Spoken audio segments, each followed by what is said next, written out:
Rasulullah bersabda, "Man yuridillahu bihi khairan yufaqqihhu fid din." Barang siapa yang dihendaki Allah memberikan karunia dan istimewa, diberikan pemahaman agama. Jadi memahami agama, memahami Al-Quran, dan memahami rahasia-rahasia daripada ibadah, salat, qiyamul lail, dan yang lain-lainnya, ini semuanya di tangan Allah SWT. Oleh karena itu, kalau kita perhatiin, manusia, walaupun namanya manusia, tapi dalam sisi ibadah sangat berbeda. Kenapa sangat berbeda?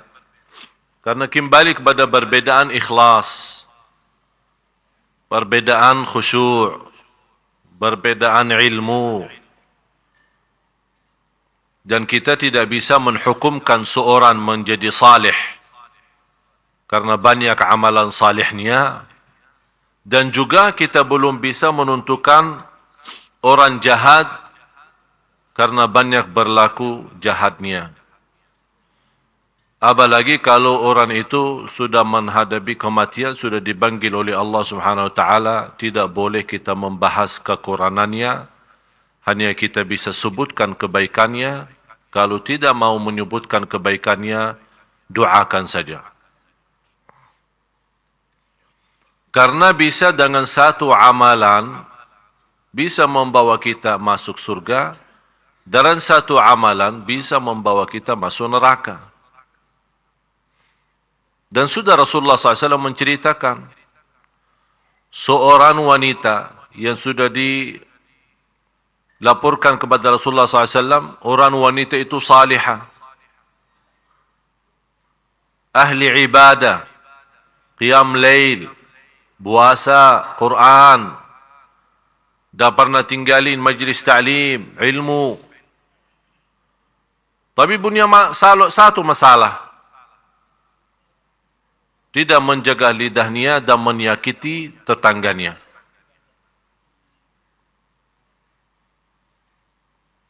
Menyakiti tetangganya dengan lidahnya. Bagaimana ya Rasulullah keadaannya ini? Apa jawab Rasul? Dia masuk neraka.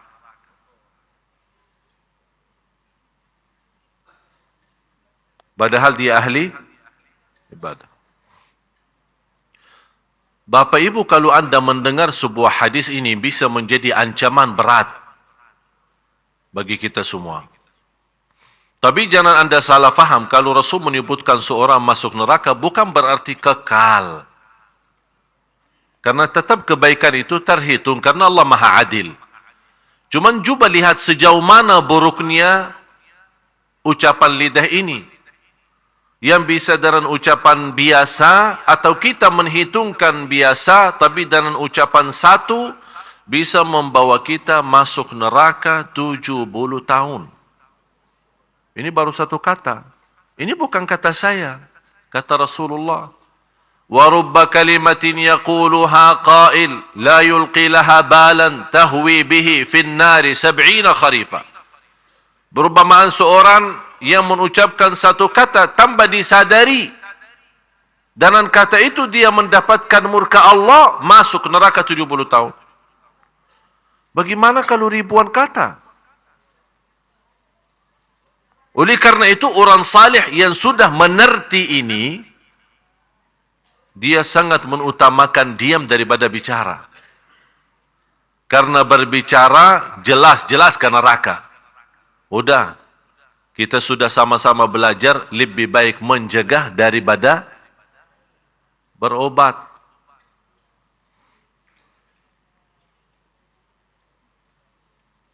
Seorang wanita yang Rasulullah SAW menceritakan, dan saya yakin Bapak Ibu sudah banyak mengerti cerita itu. Seorang wanita ahli ibadah, tapi masuk neraka. Gara-gara apa? Gara-gara si ekor kucing. Gara-gara kucingnya aja masuk. Kok bisa gara-gara binatang masuk neraka? Apalagi kalau gara-gara manusia. Gara-gara binatang aja bisa masuk neraka. Kenapa dia masuk neraka? Dia menahan kucing itu, tidak dilepasin, mencari makan sendiri dan tidak memberikan makan. Ada orang alasan memelihara binatang, malah ternyata dia menyiksa binatang. Gara-gara kucing masuk neraka. Mana ibadahnya, puasanya, dah ada. Sebaliknya, cuba lihat karunia Allah. Jadi, Bapak Ibu, masalahnya bukan masalah banyak ibadah atau sedikit ibadah. Sebagaimana di hadis yang sahih, Rasul menceritakan cerita wanita dari Bani Israel. Tidak punya kebaikan sama sekali. Malah dikenal wanita ini zina.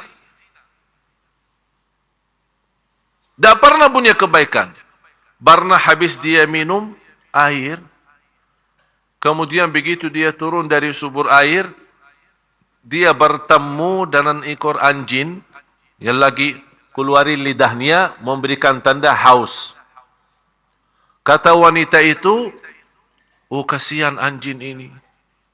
Dia merasakan haus sebagaimana saya tadi merasakan haus. Dia malah turun ke sumber air kembali, ambil air, kemudian berikan. Allah lihat perbuatannya, kata Rasulullah, Allah ampuni segala dosanya dan masuk surga. Oleh karena itu, kalau masih ingat, Bapak Ibu, berusaha menjaga amal salih rutin. Bermacam amal salih, tapi rutin, biarpun sederhana, karena kita tidak tahu di mana Allah sembunyikan ridha di dalam amal salih tersebut. Istri Harun al-Rashid. Harun al-Rashid seorang pemimpin khalifah. Kaya raya, istrinya pun kaya raya. Dia membuat tabungan air atau apa di kota Makkah untuk jamaah haji. Jamaah haji. Juga berapa banyak yang harus disediain air minum, air apa semua untuk jamaah haji. Begitu beliau dalam cerita sejarah-sejarah, seorang anaknya pernah melihat mimpi sesudah ibunya meninggal. Melihat mimpi dan dia bertanya sama ibu, bagaimana ibu keadaanmu? Kata ibu, alhamdulillah Allah sudah ridha. Anaknya otomatis tanya, ibu, Allah ridha kepada ibu karena perbuatan bersediain minum air untuk jamaah haji yang begitu amalan besar dan dahsyat? Kata beliau, bukan. Ternyata hanya gara-gara 2 rakaat di tengah malam.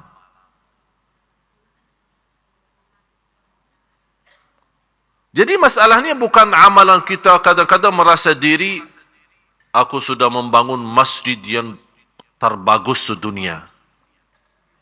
Belum tentu ini yang bawa masuk surga. Tapi bisa menyentuh kepala anak yatim dan rasa kasih sayang membawa kita masuk surga. Jadi masalahnya Bapak Ibu, jangan anda menghitungkan amalan kita sama Allah. Tapi yang kita jaga adalah ridha Allah. Bagaimana kita bisa berjuang supaya dapat ridha Allah itu. Oleh karena itu kalau kita baca surat Tabarak, huwallazi khalaqal mauta wal hayata liyabluwakum. Faham itu artinya ahsanu amala? Hah? Sebaik-baik amal ya. Bukan sebanyak amal. Jadi masalahnya bukan banyak. Masalahnya baik. Tulus, ikhlas. Biarpun sederhana. Semampu kita. Itu luar biasa. Ada seorang yang kita lihat awam sekali tidak bisa apa-apa. Tapi perhatiannya kepada tetangganya luar biasa. Tak pernah salat malam, tak pernah. Malah ada satu cerita dalam Musnad Imam Ahmad. Disebutkan dalam Musnad Imam Ahmad. Bagaimana seorang sahabat, ada riwayat Abdullah bin Umar, ada riwayat Amr bin Al-As, ada riwayat Abdullah bin Amr.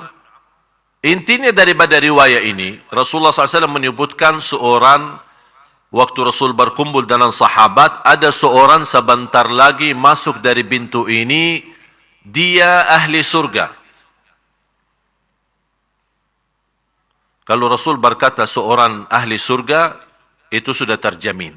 Karena yang berhak untuk menentukan siapa ahli surga dan siapa ahli neraka, hanya dua.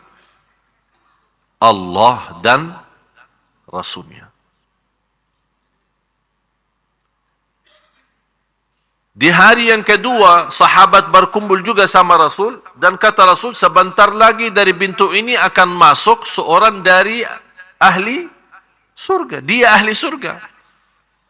Ternyata orang yang datang kali ini sama yang dia sendiri. Di hari yang ketiga, munculnya orang juga yang sama. Di antara sahabat yang mengikuti.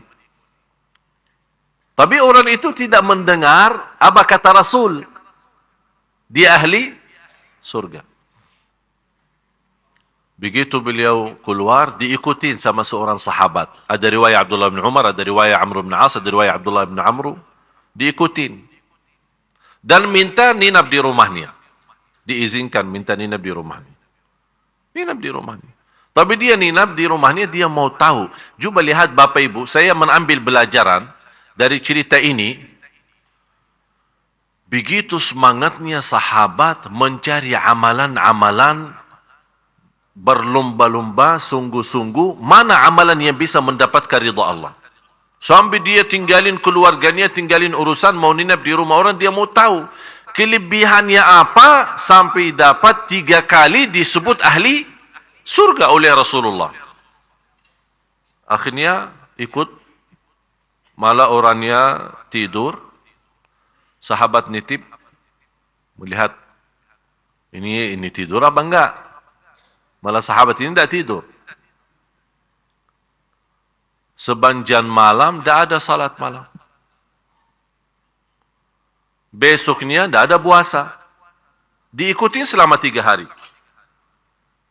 Kok ini kayaknya kelihatan biasa-biasa aja.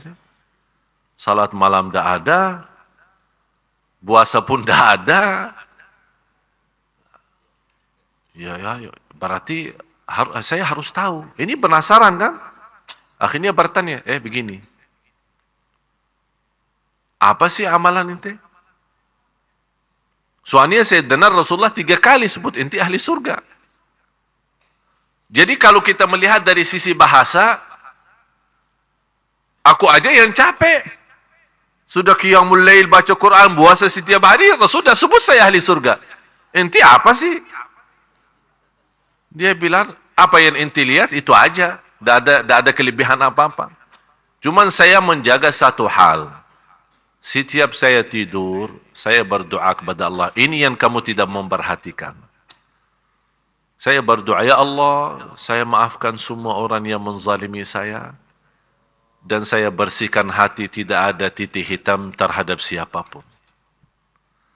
Langsung kata sahabat, itu dia. Dan susah dilaksanakan. Susah? Ya memang. Manusia terlalu menahan dendam ya. Begitu dia punya kesempatan, habis-habisan. Bisa kita pura-pura maafin orang, tapi hati kita belum ikhlas. Apalagi kalau diikutin, ayo sudah, atas nama saya Ali Jabir, udah maafin. Ya udah, saya maafin. Tapi hatinya bahasa lain. Berat. Memang sifat manusia berat. Suka menahan dendam itu. Sakit hati itu tidak bisa dilepas. Oleh karena itu begitu. Bisa orang manusia yang sudah sifatnya rendah seperti ini. Dia bisa tinggalkan kerindahan itu. Menjadi manusia istimewa. Allah hargai dalam surga. Seperti perbuatan tadi.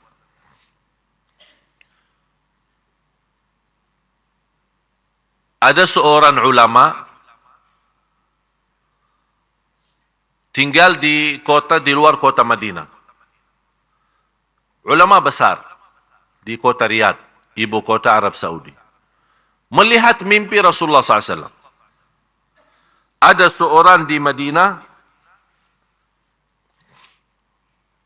Rasul sebutkan, ada seorang di Madinah,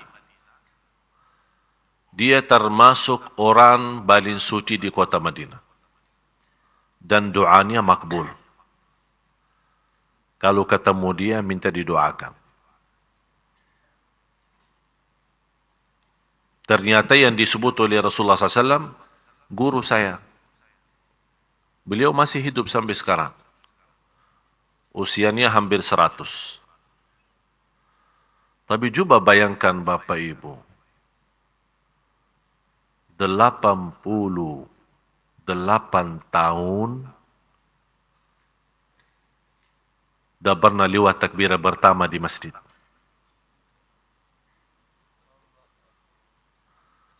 88 tahun menajar Al-Quran di Masjid Nabawi.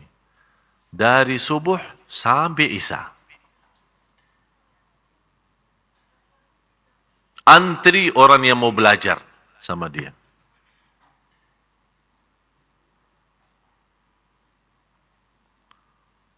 Fantas Rasul sebutkan orang itu, disebut oleh Rasul,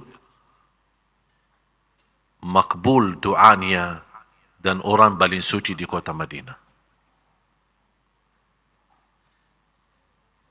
Jadi jamaah sekalian, yang saya mendapatkan pengalaman dari pertemuan dengan ulama, pergi ke sana sini, saya melihat ulama kita ini sebenarnya sederhana aja. Tidak ada yang ruwet. Tapi yang terlalu terjaga itu adalah rutin.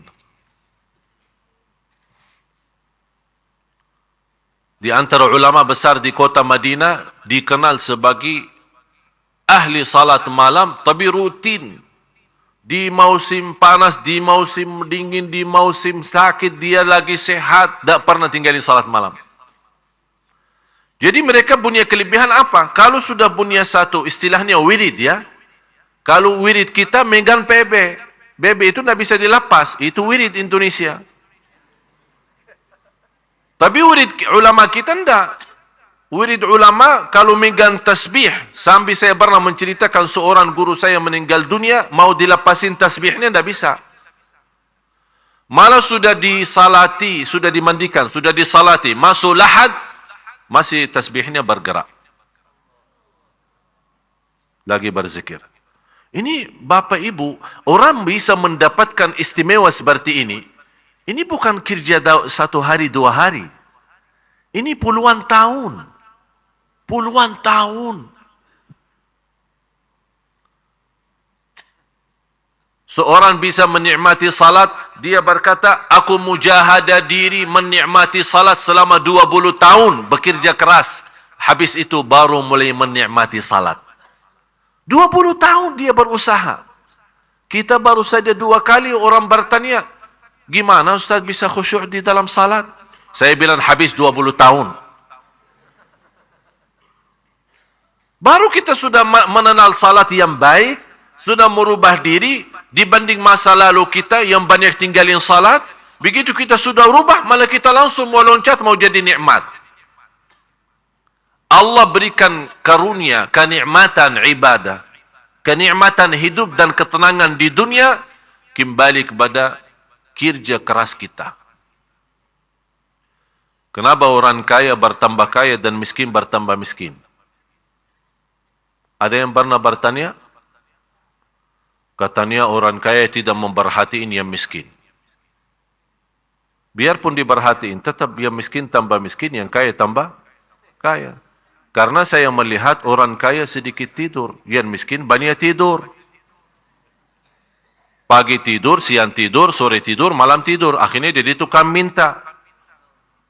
Yang kaya bertambah kekayaannya karena dia tidur hanya 2 jam, bisa 3 jam, terhitung. Dan saya begitu memperhatiin, orang kaya memang sedikit tidur.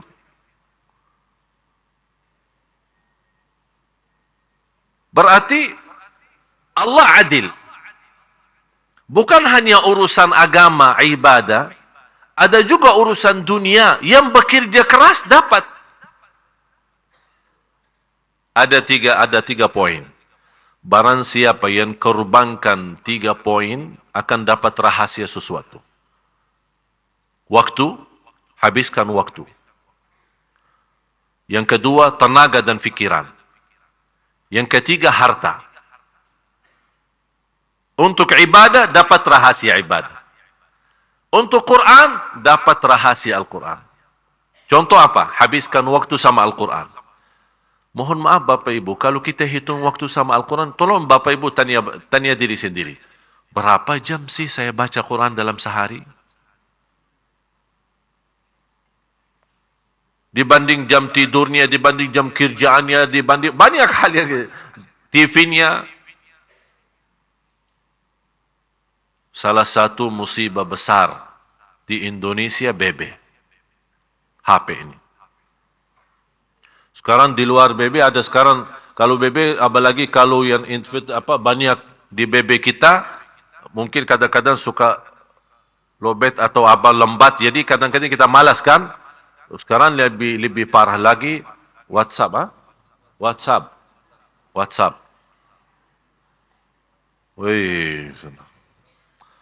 Salah satu nikmat bagi saya dari Allah, sudah mau masuk 3 bulan, saya dah megang HP. Nikmat ternyata. Nikmat luar biasa.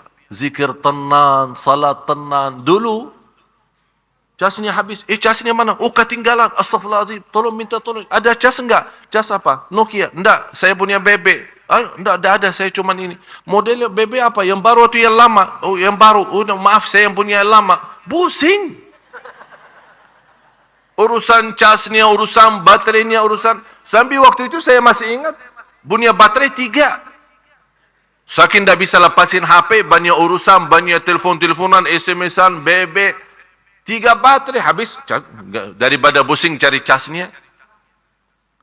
Akhirnya apa yang terjadi? Sampai kadang-kadang astagfirullah mau tidur pun rata-rata. Saya tidak tahu ya. Tapi ini karena kebiasaan saya. Rata-rata sekarang tidur, HP harus wajib menjadi tetangga bantal. Itu enggak. Malah ada yang di bawah bantal. Supaya di silent suaranya, tapi getar ya, supaya bantalnya goyang-goyang. Sampai kita tidur pun enggak bisa nyaman. Tidur pun terganggu. Saya pernah waktu masih megang HP, saya telepon, ada orang angkat tapi kayaknya suaranya baru bangun. Saya bilang, kasihan, astagfirullah, mohon maaf ganggu tidurnya. Oh, enggak apa-apa. Kalau Syekh yang telepon, enggak apa-apa. Terus kalau orang lain, yang saya rasa kasihan, kenapa tinggalin HP sebelahnya? Kalau sudah tidur, off atau buang HP jauh. Kalau bisa, kamar tidur di sebelah dan HP kita dikerasi di mobil sana, sebelah sana, jauh. Nikmati, tidur pun tak bisa nikmat. Apaan manusia begini? Berarti yang bikin pusing siapa? Kita sendiri. Bangun sudah pusing, mau tidur pun pusing. Bapak Ibu saya nasihatin, mau tenang enggak? Mau tenang enggak? Tapi ikutin saya ya. Betul. Tinggal 13 hari masuk Ramadan. Sekarang semua tulis surat. Ya. Pulang ke rumah, begitu sampai rumah tulis Bismillahirrahmanirrahim. Saya nawaitu dan berazam lillahi ta'ala. Dan sungguh-sungguh tidak bagi tawar-tawaran. Mulai tanggal 9 Juli atau 1 Ramadan, tidak megang HP hampir habis lebaran.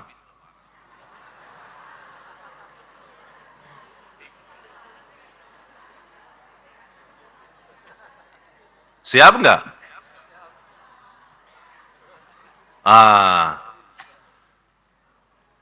Ada yang merasa kayaknya susah.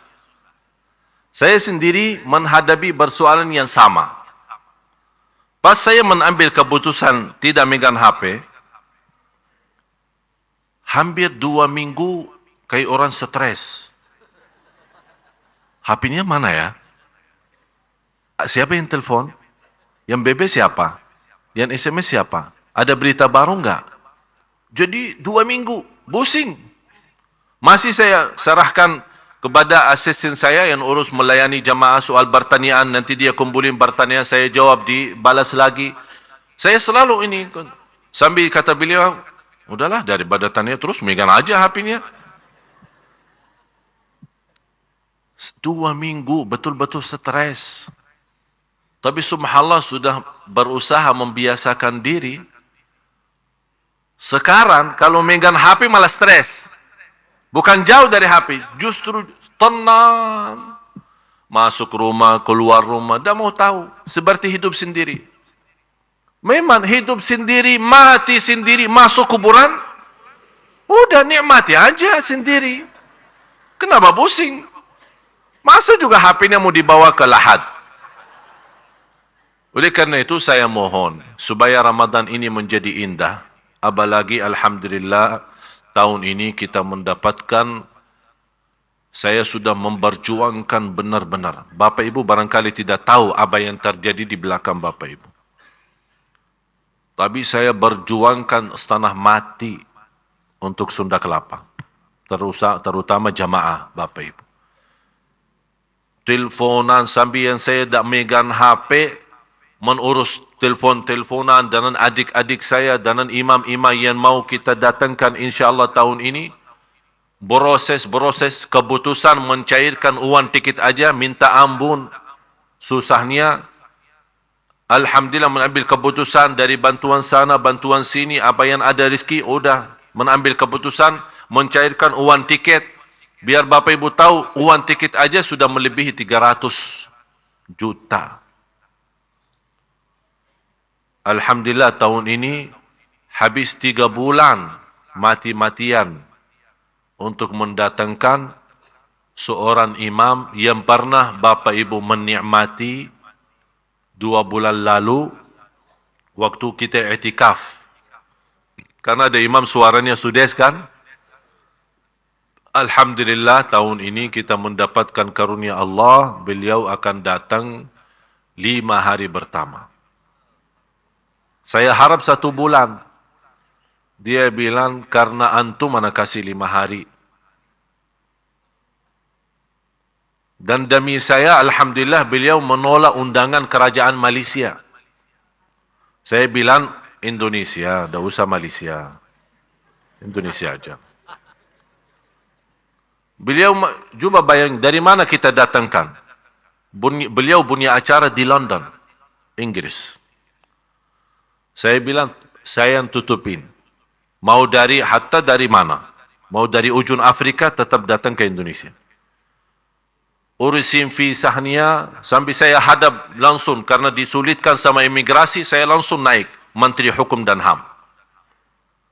Untuk urusan visahnya. Alhamdulillah dapat diurus visahnya, langsung disegerakan visahnya, disegerakan tiketnya, datang dari London, Dubai, Jakarta, nanti balik lagi. Karena beliau ada ini, diminta. Seluruh dunia minta beliau jadi imam. Karena beliau suaranya luar biasa. Sudes. Kalau mau tahu Sudes, tapi bukan yang asli ya. Ini orangnya. Yang berkenan suka buka website ya. Ingin mau tahu suaranya lebih ini yang belum sempat kemarin di sini. Silahkan buka di YouTube maupun di Google. Syekh Sa'ad Nu'mani. Syekh Sa'ad. S-A-A-D Nu'mani, N-O-I-M ya, Nu'mani ya, Nu'mani. Silahkan buka. Dan kita umumkan sekalian ini pendaftaran yang ingin, daftar SMS Center, yang ingin menggabung dengan kami dalam program ke depan, supaya anda setiap hari bisa dapat belajar, bisa dapat hikmah, bisa dapat info-info sesuai kegiatan kita, termasuk program-program imam-imam di mana saja, ada yang di Sunda Kelapa, ada yang di Makassar, ada yang juga akan dikelilingi beberapa masjid. Alhamdulillah tahun ini Bapak Ibu, karena saya menyampaikan ribuan terima kasih. Mohon maaf saya tidak sebutkan satu persatu Bapak dan Ibu yang telah membantu untuk mendatangkan imam-imam. Terutama Baksa Mahmud, kemudian keluarga-keluarga dan jamaah-jamaah Sunda Kelapa. Alhamdulillah, dan rezeki insya-Allah 100% tidak ada yang salah guna kita salurkan. Alhamdulillah tahun ini kita berhasil mendatangkan 10 imam. Cuba bayangin. Buat apa saya pusing mendatangkan imam? Ini bukan main Bapak Ibu, kita datangin imam itu bukan main. Urusin makanannya aja pusing karena mereka tidak bisa makanan Indonesia. Masa setiap hari buka puasa nasi Padang? Jadi ini harus terkontrol semua. Makanan mereka, tempat ninapan mereka, mobil yang mengurus mereka ke sana kemari. Ini semua tanggung jawab saya. Alhamdulillah tahun ini dengan bantuan Bapak Ibu, ada yang ikhlasin infaknya, ikhlasin sedekahnya. Ini semua kita bisa mendatangkan imam-imam. Dan alhamdulillah Baksa sendiri sudah membantu hampir 130-an juta dari Baksa sendiri untuk mendatangkan. Dan insyaAllah di Masjid Sunda Kelapa ini ada 2 imam menetap selama 30 hari sama adik saya Syekh Muhammad, kan semua kenal. Ada satu lagi imam baru. Terus yang lain itu Syekh Sa'ad Nomani 5 hari pertama. Nanti ada juga Imam Qiblatain. Alhamdulillah tahun ini beliau berkenan hadir. Jadi kita insyaAllah ada imam-imam yang kita menetapkan di Jakarta, ada yang di sini, ada yang akan nanti salat malam ada yang di Atin, ada yang di BI, ada kita atur nanti lewat Anda berdaftar lewat SMS. Sinter insyaAllah Anda dapat. Bapak Ibu kalau mulai daftar biasa akan terpotong biaya pulsa, tapi biaya biasa ya, biasa SMS. Biasa kalau SMS ke mana kan ada yang 100, ada yang 500 atau ya berapa ya. Pokoknya biasa, tidak ada biaya kelebihan untuk kami ya, hanya daftar biasa. Tapi begitu selanjutnya Anda akan terima SMS secara free, tidak akan terpotong apa-apa. Semua aktivitas, dakwah, jadwal, program, agenda, di mana saya isi Anda bisa nikmati lewat SMS, mendapatkan kesimpulan daripada tausiah kita, ceramah-ceramah. Ada juga kalau Anda ingin bertanya, di situ kalau Anda yang SMS, tetap akan kena biaya SMS biasa. Biaya biasa sebagaimana kita SMS hari-hari kita. Jadi silahkan yang berkenan daftar lewat SMS Sinter ini insyaAllah bisa bermanfaat banyak. Alhamdulillah sudah sementara karena baru hari ini kita aktifin, malah alhamdulillah sudah lebih dari 250 orang sudah daftar. Yang saya harap semakin banyak jamaah kita, insyaAllah ini akan menjadi bermanfaat. Karena banyak ke depan masih ada banyak program.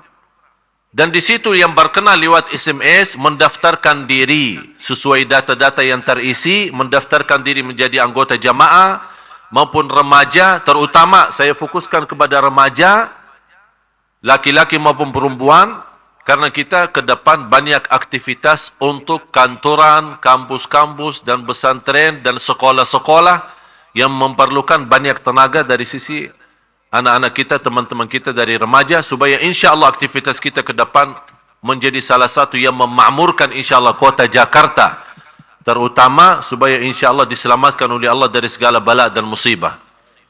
Inilah persatuan perjuangan kita bersama, insyaAllah banyak akan bisa menjadi bermanfaat. Dan selalu saya berkata, hiduplah bermanfaat. Kalau tidak bisa menjadi bermanfaat, lebih baik mati. Mau hidup atau mati?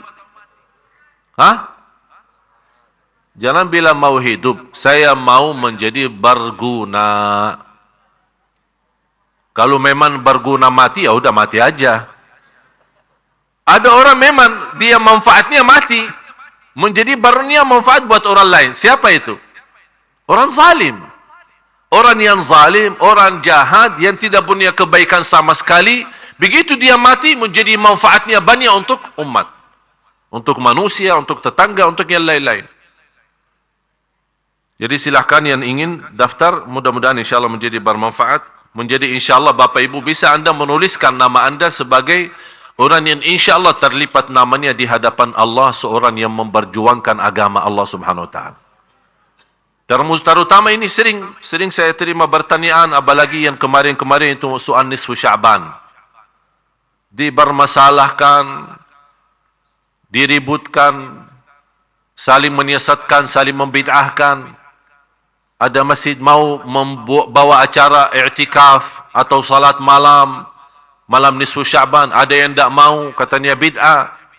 Banyak soalan-soalan itu yang saya heran aja, karena memang hal-hal seperti ini tidak ada contohnya dari Rasul. Tapi harus Bapak Ibu fahami ini menjadi kaidah buat anda semua, ya.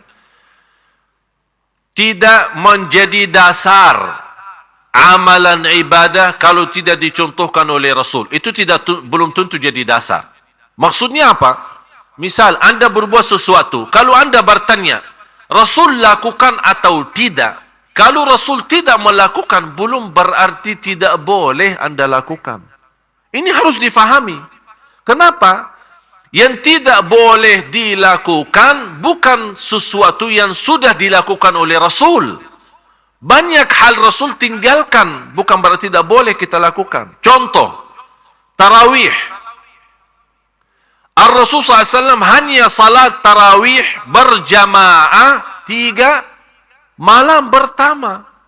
Malam pertama orang banyak datang. Malam yang kedua apa lagi? Begitu mereka tahu dipimpin dan diimami oleh Rasul, malah di malam yang ketiga sudah padat masjidnya. Malam yang keempat Rasul tidak keluar. Ditunggu-tunggu jamaah untuk imam. Kata Rasul, saya sengaja tidak keluar. Kalau saya keluar jaga tarawih, dikhawatirkan menjadi wajib bagi umatku. Dan umatku tidak akan mampu. Nanti kita lanjut habis azan.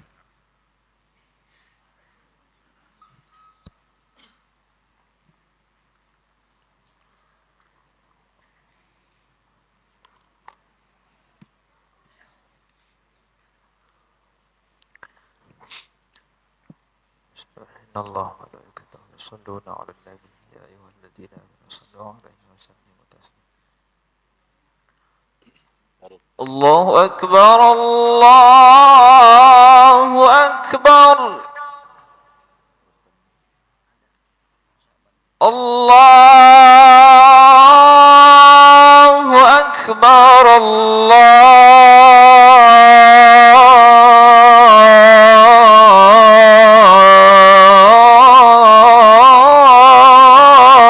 akbar.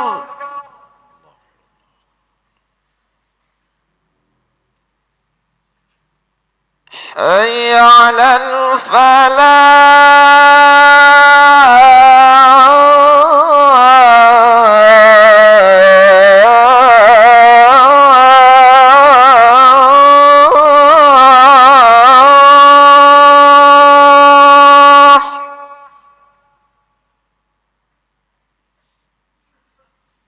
حي على الفلاح.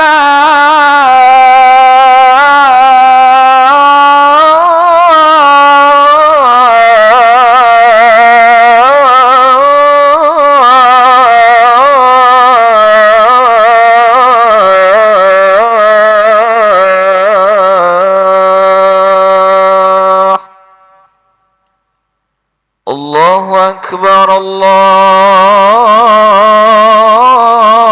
الله أكبر، لا إله إلا الله.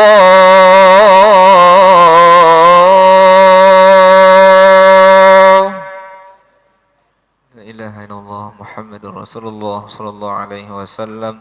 اللهم رب هذه الدعوة التامة والصلاة القائمة آت سيدنا محمدا الوسيلة والفضيلة والشرف والدرجة العالية الرفيعة وابعث المقام محمودا الذي وعدته إنك لا تخلف الميعاد.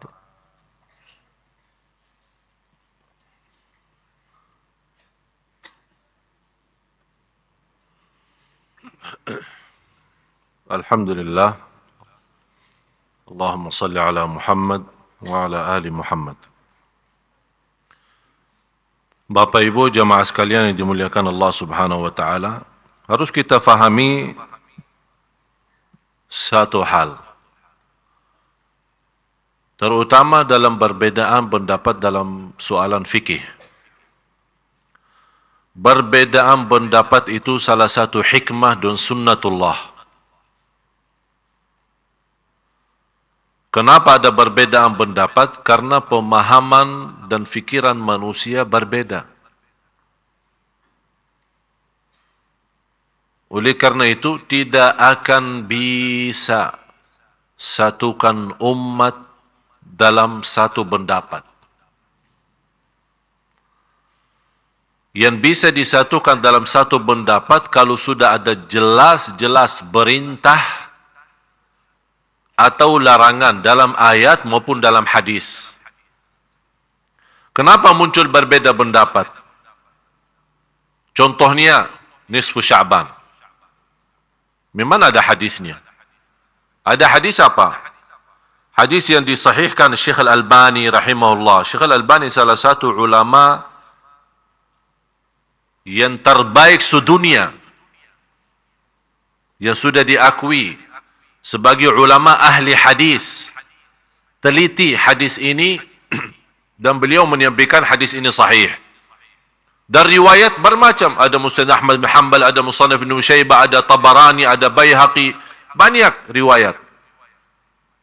Yang di situ Rasulullah SAW menjelaskan, Inna Allah la yattali'u, Allah Subhanahu wa taala memandangkan atau melihat amalan-amalan hamba. Di riwayat Allah melihat hamba-hambanya di malam nisfu Sya'ban dan Allah mengampuni semua dosa-dosanya kecuali dua orang. Yang pertama yang berbuat syirik. Itu tidak diampuni Allah SWT. Kalau dia taubat, ya jelas dengan taubat Allah ampuni. Yang kedua, musyahin. Musyahin itu seorang penahan marahannya atau penahan dendamnya.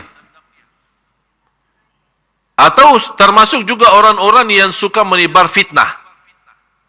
Adu domba, isu orang sana, isi sana. Jadi perbuatannya tidak sesuai, malah dia memfitnahkan supaya ini berpisah umat, berpecah umat. Ini juga termasuk orang yang tidak diampuni Allah Subhanahu wa taala. Jadi lewat hadis ini jelas-jelas menyampaikan keutamaan dan kemuliaan malam nisfu Sya'ban. Di situ ini hanya satu-satunya hadis dalam bermacam riwayat. Disitulah muncul perbedaan karena malam nisfu Sya'ban malam utama atau malam agung. Di situ Allah mengampuni dosa-dosa hambanya. Boleh enggak menghidupkan malam ini dengan salat malam? Ini muncul perbedaan. Kenapa muncul perbedaan? Karena memang tidak ada hadis yang kuat seperti ini yang menjelaskan jagalah salat malam di nisfu Sya'ban. Kalau memang tidak ada hadis yang memerintahkan menghidupkan nisfu Sya'ban dengan salat malam, boleh enggak kita lakukan? Jawab. Kenapa boleh tapi tidak ada perintah? Tidak ada larangan. Kenapa tidak ada larangan? Karena Rasul sudah menjelaskan keutamaan malam nisfu Sya'ban. Yang kita sudah sepakati hadisnya sahih. Kalau memang ada selebih itu, ini kan kewajiban, ini tugas Rasul. Kalau ada lebih daripada itu, yang tidak boleh dilakukan, pasti Rasul tidak akan diam.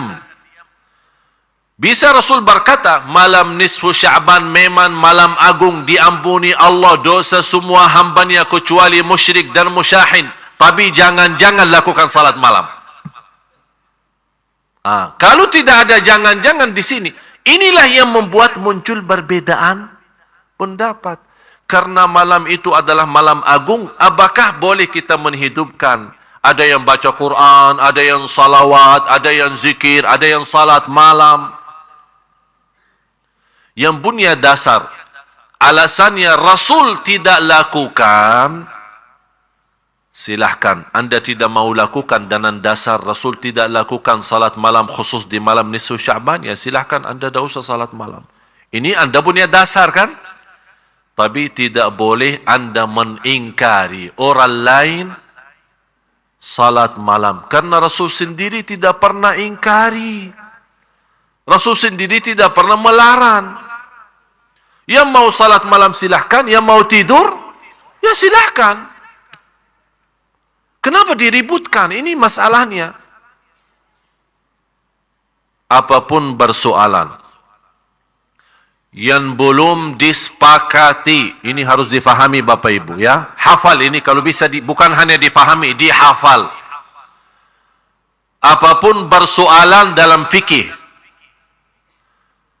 tidak disepakati oleh ulama, ijma'. Faham ijma'? Sepakat. Tak ada satu pun yang keluar dari dana sepakatan itu. Kalau belum ada sepakatan dari ulama, umat itu masih dalam kebebasan. Yang mau A boleh, yang mau B boleh, yang mau D boleh. Tapi, dan juga harus difahami, tidak akan bisa ada sepakatan antara ulama kalau tidak ada ayat dan hadis yang kuat, yang tidak bisa muncul berbeda tafsiran. Kenapa bisa muncul perbedaan? Ini kan ada Syafi'i, Maliki, Hanafi, kan? Imam Syafi'i muridnya siapa? Imam Maliki. Tapi kenapa dia berbeda sama gurunya? Karena beda pemahaman. Gurunya bawa Quran dan hadis kan? Imam Syafi'i bawa apa? Injil dan Taurat. Sama, Quran dan hadis. Dia menghormati gurunya, tapi mohon maaf, karena punya pemahaman beda. Ini kan kemampuan fikiran manusia. Apalagi dikenal Imam Syafi'i sebagai orang ulama yang cerdas, termasuk dari sisi bahasa. Kalau Imam Malik lebih kuat ilmunya di sisi hadis, kalau Imam Syafi'i lebih kuat di sisi fikih. Ya di situ kelebihan masing-masing. Ini kan karunia Allah. Di situ orang yang punya kelebihan isi di sini, yang isi di situ umat baru bisa bersatu. Tapi jangan orang merasa diri, ana yang benar, yang lain salah. Ana dah mau tahu. Ada yang megang tokohnya, katanya, ana dah mau tahu selain qala Allah, qala Rasul. Yang menyampaikan kepada kita qala Allah dan Rasul siapa? Iman kita sudah waktu turunnya wahyu, kita ada di situ. Ada enggak? Kalau kita bilang tidak mau tahu selain qala Allah, qala Rasul, yang membawakan kepada kita qala Allah dan Rasulnya siapa? Ulama kan? Dan Rasul sudah menjelaskan ulama para waris, ahli waris dari para Nabi. Mewariskan Nabi, artinya ilmu Nabi, para Nabi diwarisi oleh ulama. Ulama yang meneruskan, menjalankan. Beda masa, beda zaman, beda budaya, beda pemahaman, beda mazhab. Ini semua pengaruh dari zaman dulu sampai sekarang. Apalagi munculnya yang menjadi bahasan saya di majalah insyaAllah bulan Ramadan. Tanggal 1 Ramadan sudah terbit majalah Ramadan.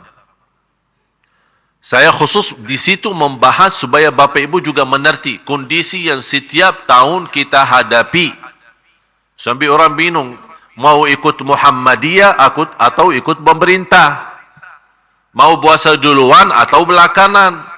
Malah saya bertemu seorang jamaah, dia salat lebaran 3 kali. Idul Fitri. Tanggal 28 karena dia ikut Naqsyabandiyah. Naqsyabandiyah apa di kampung mana itu? Kemudian dia ikut Muhammadiyah dan juga ikut pemerintah. Kata dia, kan itu namanya salat. Ya udah, tidak apa-apa. Biar sama-sama. Kadang-kadang dia puasa, tapi ikut salat lebaran. Ini kan sebenarnya salah satu persoalan yang Kalau orang ulama pasti mengerti perbedaan itu. Tapi yang kasihan awam. Kan tambah bingung. Sekarang saya ikut siapa? Mau ikut ini atau ikut ini? Mana yang benar ini? Malah kadang-kadang kita lihat ada orang dari luar pun dia ikut negerinya. Dia orang asing, oh bosing di Indonesia tidak jelas. Udah, dia dari mana? Dari Mesir. Udah saya ikut Mesir aja. Padahal dia tinggal di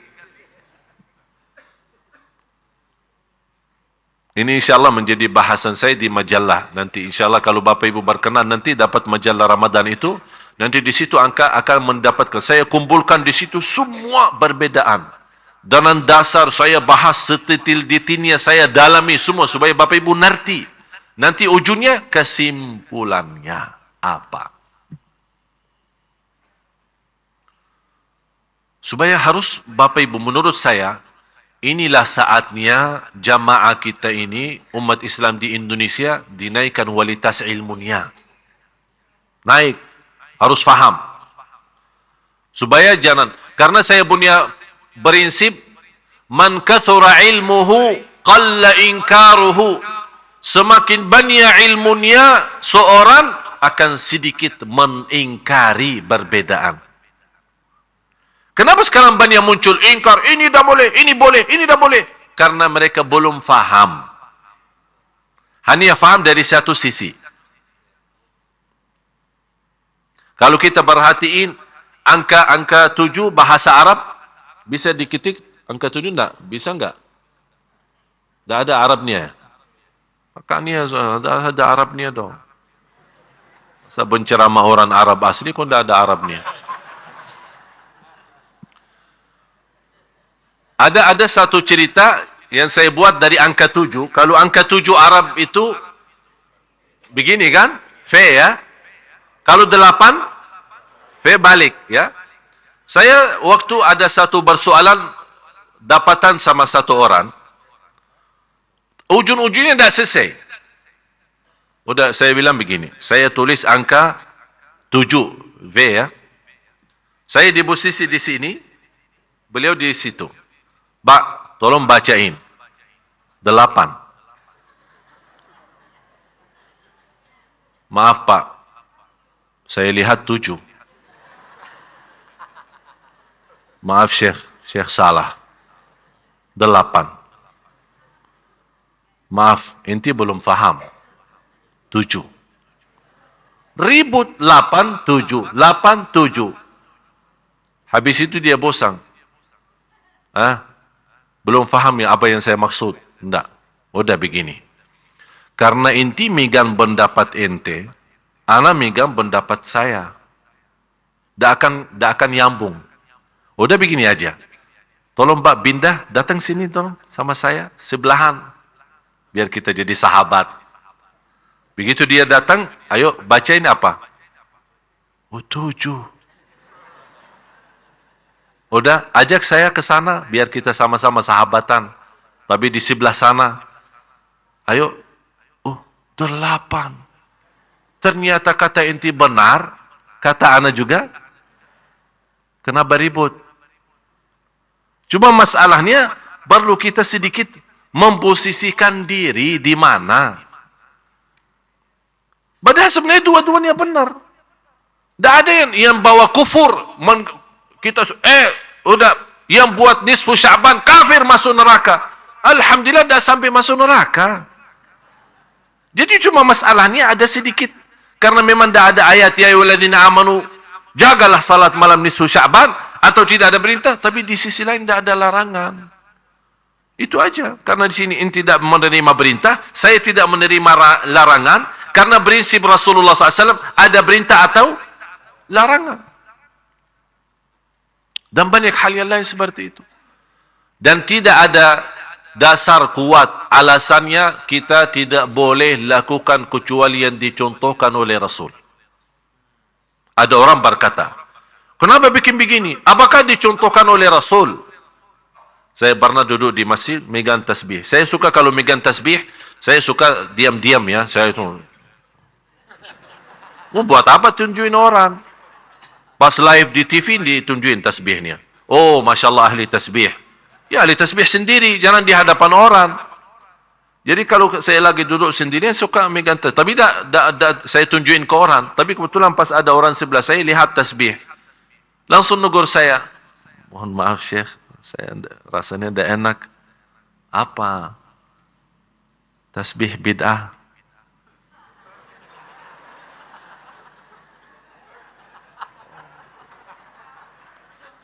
Terima kasih. Udah, saya terusin lagi. Syekh, apa? Maaf, tasbih bid'ah. Terima kasih.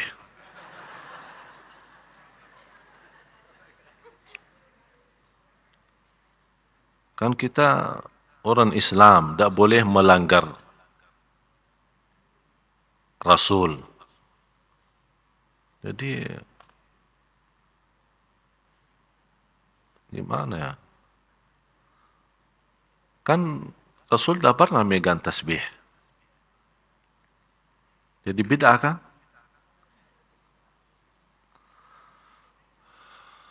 Duduk. Nanti sekarang membuat konsentrasi saya hilang gara-gara. Udah, saya masukin tasbih, ayo duduk. Apa dasar kamu tasbih itu bid'ah? Saya minta dasar yang kuat. Ya ayyuhalladzina amanu, jangan megang tasbih. Itu sudah jelas, kuat. Tak boleh kita tawar-tawaran di sini kan? Sami'na? Ana minta menurut ente, seperti tadi kan 78 kan? 78. Kenapa tak boleh? Kenapa menurut ente tasbih itu bid'ah? Alasan saya, tasbih itu tidak ada di zaman Rasul.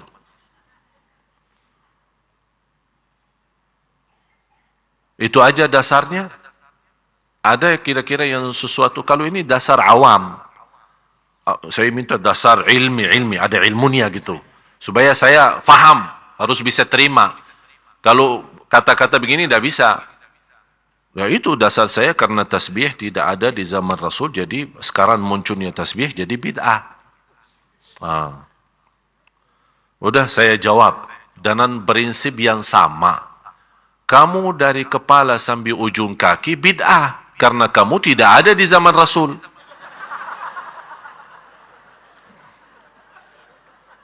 Kan prinsip yang sama.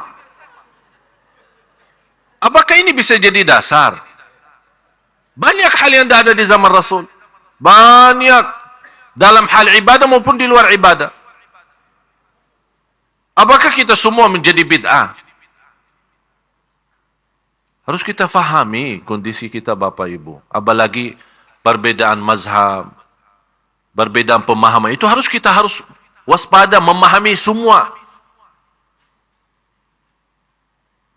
Dan soal tasbih, di zaman Rasul, kata siapa ada tasbih? Ada di zaman Rasul tasbih. Salah satu istri Rasulullah SAW bertasbih, tapi bukan tasbih yang kita kenal sekarang. Dulu tasbihnya mereka dengan batu. Rasul SAW melihat seorang istrinya, begitu Rasul keluar subuh. Kemudian salat subuh, balik lagi. Ini di hadis Sahih Bukhari Muslim. Rasul SAW balik lagi. Melihat istrinya di tempat tadi tidak berubah. Dan masih teruskan tasbihnya. Kata Rasul, dari tadi kamu masih berzikir? Dia lagi megang batu. Kata istrinya, ya Rasulullah. Kata Rasulullah SAW, saya setelah kamu mengucapkan 3 kali sebuah kata. Kalau ditimbang di sisi Allah, jauh lebih berat 3 kali yang saya ucapkan daripada sepanjang kamu duduk baca zikir itu. Subhanallah wa bihamdih, adada khalqih, wa ridha nafsih, wa zinata arshih, wa midada kalimatih. 3 kali. Ulama mengambil dari hadis ini, Rasul menegur istrinya soal zikir. Memberikan zikir yang simpel, yang sederhana, tapi pahalanya lebih besar daripada sepanjang dari subuh sampai terbit matahari. Tapi Rasul tidak membahas soal batu yang dimegang sama istrinya. Ulama mengambil kesimpulan, Imam San'ani, salah satu ulama Ahlus Sunnah yang besar di Yaman, beliau menyampaikan, karena Rasul tidak mengingkari memegang batu dan zikir dengan batu, tidak ada perbedaan dengan batu yang tertumbah sama batu yang tersusun. Batu yang tertumbah sama batu yang dimaksud ya tasbih. Yang sekarang kita namakan tasbih. Katanya Rasul kalau berzikir tidak pernah megang tasbih, beliau bertasbih dengan tangan. Sekarang pertanyaan saya, ya Allah pusing kadang-kadang. Pertanyaan saya, yang sekarang bertasbih dengan tasbih, dia baki tangan atau baki kaki? Baki tangan atau baki kaki? Katanya Rasul kalau bertasbih dengan tangan. Terus yang lagi memegang tasbih baki apa? Baki tangan juga. Apa bedanya baki tangan dengan jari sendiri atau baki tangan dengan tasbih? Bedanya apa? Tolong kasih tahu bedanya apa? Ya kecuali kalau ada orang bertasbih dengan kaki, baru kita bilang oh maaf, Rasul kalau bertasbih baki tangan. Terlalu apa namanya lebay ya.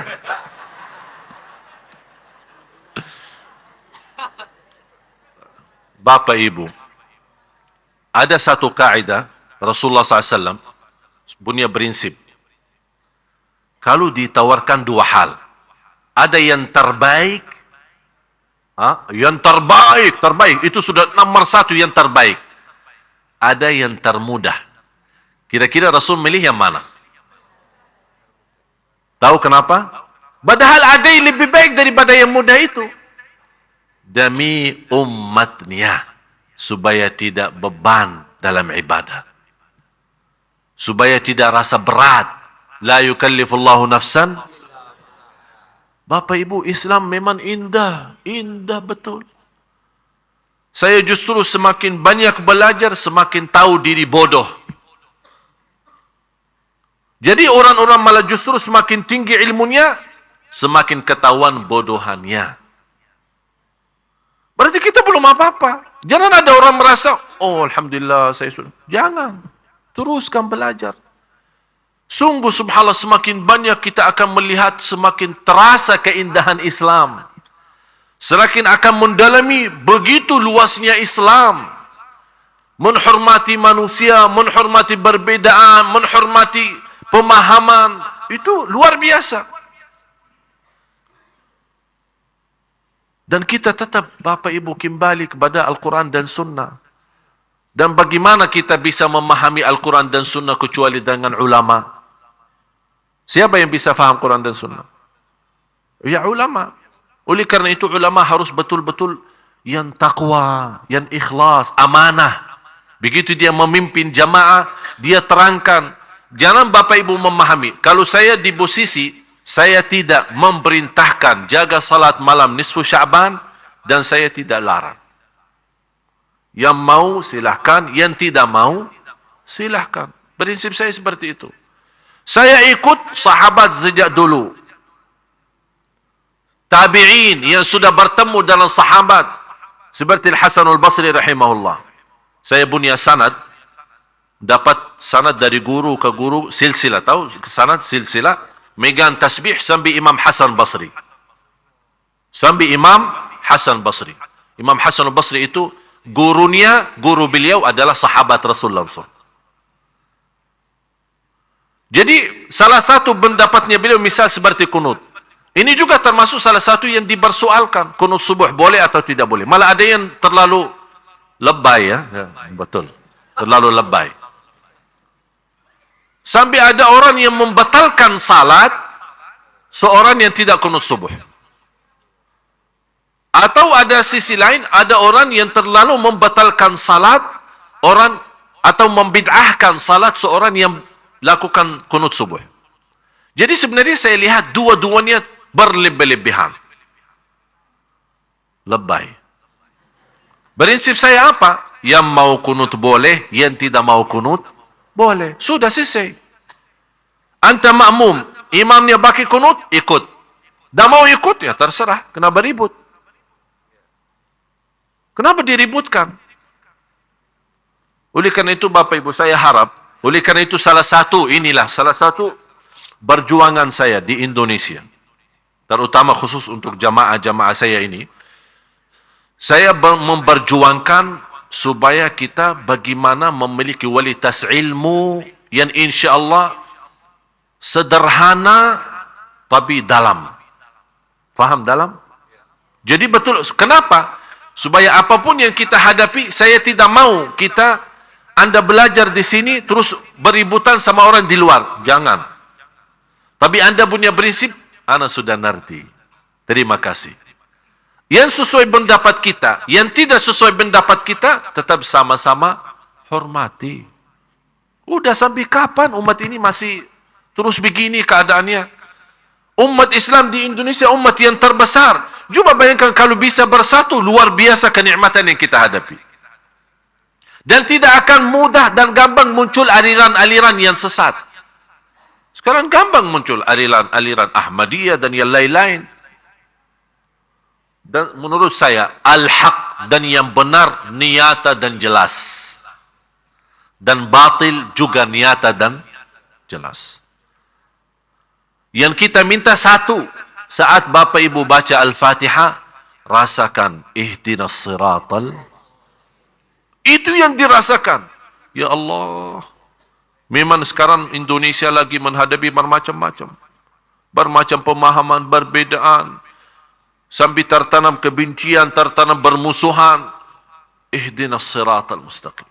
Ya Allah, berilah kepada di antara semua yang sudah menghadapi persoalan ini sampai membuat umat bingung, malah orang bisa tersesat. Ya Allah, selamatkan. Dengan apa? Ihdinas siratal mustaqim. Jadi Bapak Ibu, begitu Anda lagi salat, tolong, kalau bisa, apalagi lagi salat sunnah, boleh stop sebentar ya. Maksud saya stop apa? Begitu Anda baca, ihdinas siratal mustaqim, stop. Sejenak ya. Sebentar aja. Rasakan, hayati. Supaya di dalam salat kita, bisa betul termasuk kita. Bukan hanya salat biasa. Tapi isi daripada salat, bermunajat, memohon. Ya Allah, umat ini sudah berantakan. Saling menyiasatkan, saling membidahkan. Ya Allah, ihdinas siratal mustaqim. Ya Allah, saya tidak mau menjadi orang tersesat. Tidak mau jadi orang hati hitam. Gara-gara perbedaan. Silahkan ada perbedaan, tapi jangan ada perbedaan hati. Hati ini harus terjaga. Yang kita sudah tahu, seorang yang jaga hatinya, jaga perasaannya sama orang lain, Allah masukkan dia surga. Ini amalan yang begitu luar biasa. Oleh karena itu, sekali lagi Bapak Ibu, apa soalan-soalan yang kita merasa tidak nyaman dalam hati kita, supaya tidak menimbulkan hal perbedaan, apalagi kita belum mengerti, silahkan ajukan pertanyaan. Alhamdulillah sekarang mudah, lewat SMS bisa, lewat Facebook bisa, lewat Twitter bisa. Kita melayani jemaah semaksimal mungkin, semampu saya, insya-Allah kita. Yang penting kita harap ini, ihdinas siratal mustaqim. Malah saya ada satu program insyaAllah yang akan digerakkan di habis bulan Ramadan dalam judul Ihdinas Siratal Mustaqim. Di bawahnya saya memimpin umat, ayo kita sama-sama menuju Siratal Mustaqim. Karena kita harap ridha Allah. Sayang sekali kalau kita beribadah dan kita merasa diri benar dan suka menyalahkan orang lain, ternyata kita yang jadi salah. Walaupun ibadah kita benar, tapi karena perasaan kita terhadap orang lain menyalahkan ibadahnya, seolah kita di posisi Tuhan. Siapa yang benar, siapa yang salah. Kita hamba, bukan Tuhan. Masalah ibadah benar atau salah urusannya sama Allah. Bisa orang salah ibadah, tapi niatnya baik, Allah bisa terima. Bisa orang benar ibadahnya, tapi orangnya riya, tidak ikhlas, ditolak. Jadi masalahnya di sini bukan masalah kita yang benar atau tidak. Masalahnya petunjuk, taufik. Ini kuncinya. Taufik dari Allah. Itu yang kita selalu jaga. Oleh kerana itu, mari kita sama-sama berdoa. Minta betul-betul bersama, buka hati, tunjukkan hajat dan kemiskinan kita kepada Allah Subhanahu Wa Taala lewat doa. Kita harap kunci taufik malam ini, insya-Allah Bapak Ibu semua mendapatkan kunci taufik. Kalau kita bisa dapat kunci taufik, subhanallah, semuanya lancar. Dunia lancar. Ini taufik tidak bisa terikat dalam hal ibadah saja. Dalam rumah tangga memerlukan taufik, dalam urusan dunia memerlukan taufik, dalam belajar perlu taufik. Dalam perjalanan menuju ke rumah, pulang ke rumah, datang dari rumah ini memerlukan taufik. Supaya tidak salah jalan, tidak nyasar, tidak apa. Ini semua akan perlu taufik. Itu yang dimaksud hidayah yang tertinggi, yang diharapkan oleh semua orang, termasuk ulama, para awliya, para salihin, adalah hidayah taufik. Yang dimaksud dalam firman Allah, ihdinas siratal mustaqim. Nabi kita, Nabi SAW, memohon itu. Ihdinas siratal mustaqim.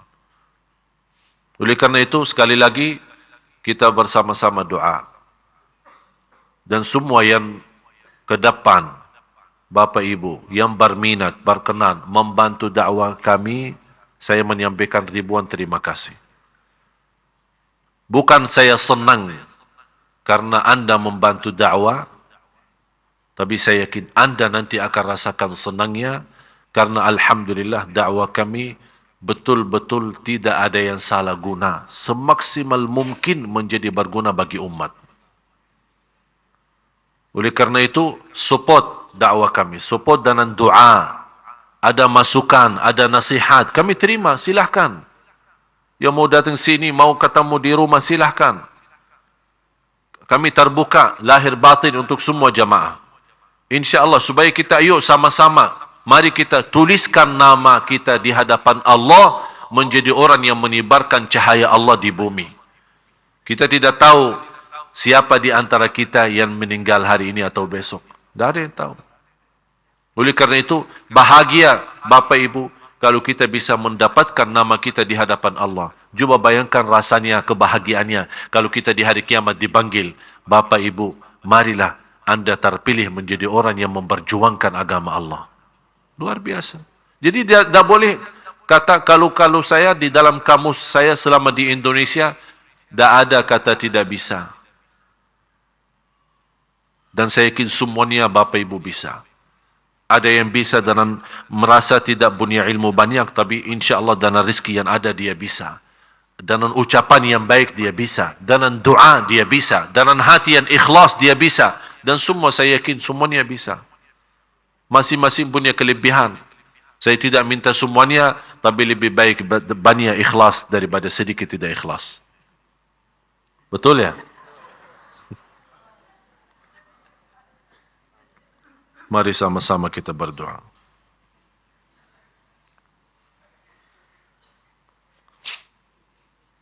Ini ada tadi beberapa pertanyaan, tapi kita, ya umumnya apa ya, karena pertanyaan banyak juga dalam nisfu Syaban ya.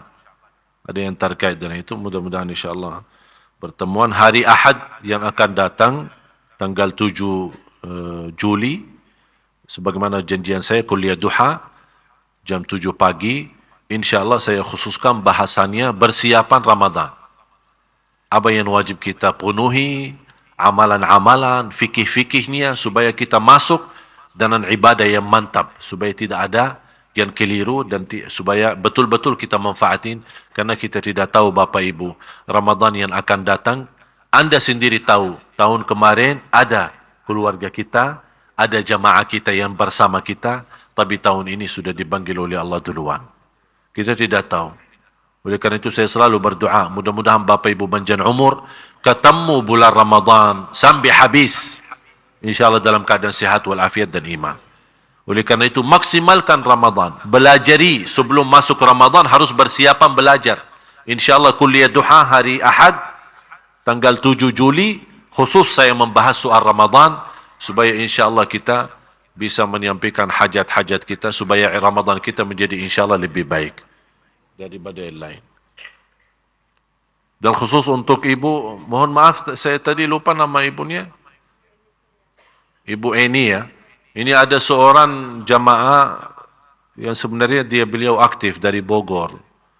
Beliau aktif sekali datang ke masjid ini, tapi tiba-tiba karena stroke, jadi kasihan beliau tidak sampai saya telefon beliau, nangisnya luar biasa. Jadi kita doakan beliau semoga Allah subuhkan, Allah hitungkan, dan kelebihan orang sakit satu. Semua amalan ibadah selama dia sehat, karena dia tidak bisa laksanakan dalam kondisi sakit, Allah tuliskan ibadahnya sempurna. Kata ulama dari hadis Qudsi, "Uktubu li'abdi ma kana yuqimuhu sahihan salima." Begitu hamba Allah yang sakit, dia tidak bisa laksanakan salat malam karena sakit, dia tidak bisa ikut majlis ta'lim karena sakit, ada apa alasan yang lain? Kata ulama, orang sakit jauh lebih terkabul amalan ibadah daripada orang yang sehat. Kenapa? Karena Allah sebutkan di hadis Qudsi, "Uktubu, tuliskanlah." Kalau Allah berkata tuliskanlah, berarti sudah tanda kabul. Kita doakan beliau semoga Allah sembuhkan, Allah ampuni dosanya, Allah sehatkan. InsyaAllah kembali beraktivitas bersama kita di sini, dan insyaAllah semua apa yang dihadapi dikuatkan oleh Allah dalam sabar lahir batin. Amin ya rabbal alamin.